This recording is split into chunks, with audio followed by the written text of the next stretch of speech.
While 2024 can definitely go eat a bag of dicks, there were some incredible articles about the British royal family from this year. Let's take a look at some of the most eyebrow-raising, bananas, unhinged articles of the year in no particular order. First up, Kensington Palace turns spotlight on rich and diverse lives of its royal servants. Female rat catchers, good heavens! Matter of fact and I talk about this more in our first episode of our new podcast, Off With Their Headlines, out now wherever you get your podcasts. And Amanda actually went and saw this exhibit.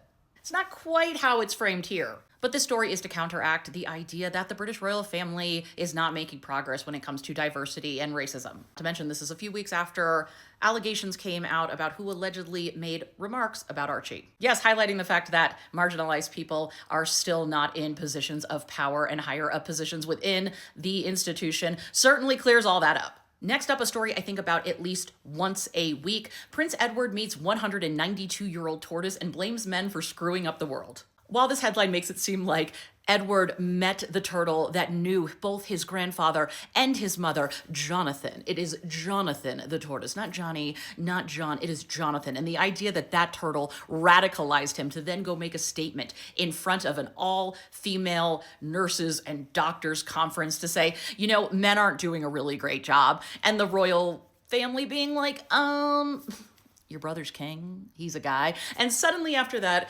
Prince goes on some medical leave.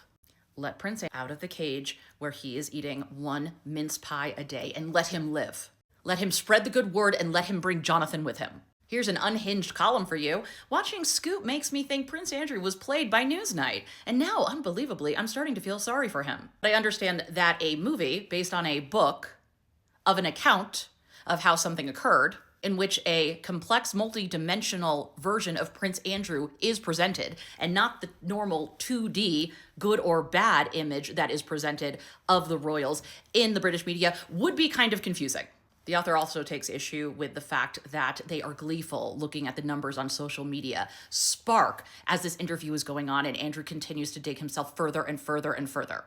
And in no way sees the irony of that while she is writing drivel like this for social media clicks. Next up, jam. What are the jam? Spread like wildfire. Jelly rolled across the internet. I'll stop now. Here's everything that could go wrong with your jam, Meghan, and my tips to make sure it doesn't, by a gold-winning marmalade maker. Listen, I'm not a jam expert, but marmalade and jam aren't the same thing. They're not.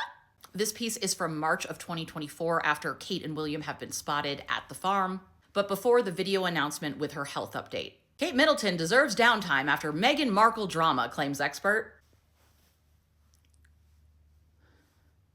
What, pray tell, drama are we talking about? Remember, it's 2024 at this point. The Oprah interview is 2021. The Harry and Meghan Netflix documentary is 2022. What could it be? Could it be the allegations that allegedly she is one of the people that made uncomfortable remarks about Prince Archie? Allegedly. Because yeah, that is super tough, but what is it? According to a royal expert, downtime is necessary because Kate and William have been working hard picking up all the pieces since the departure of Harry and Meghan, and they've kept silent over the unpleasant slurs made in Harry's book published a year ago. Slurs, huh? What in particular are you referring to? Listen, you gotta find some way to bring Meghan Markle into it and blame it on her. And finally, an exclusive. Jan Moy went to Montecito, inside Harry's glitzy Montecito world as he turns 40. In which intrepid reporter Jan Moira visits the enclave and poses the tantalizing question, what does the prince do all day? That question is never answered. Jan basically goes to a restaurant and, enjoys a gin and tonic or something. I respect the game though. This woman got an all expenses paid trip to California to write absolutely nothing, to write something that she could have written while in the UK. I see you, girl. An honorable mention. Princess Anne hospitalized for head injury. Horses suspected. The way the Daily Beast delivered with these bangers this year. What do you mean horses are suspected? How many horses? Did you bring them in for questioning? How do we know you're not animal profiling? Horses always get in the blame.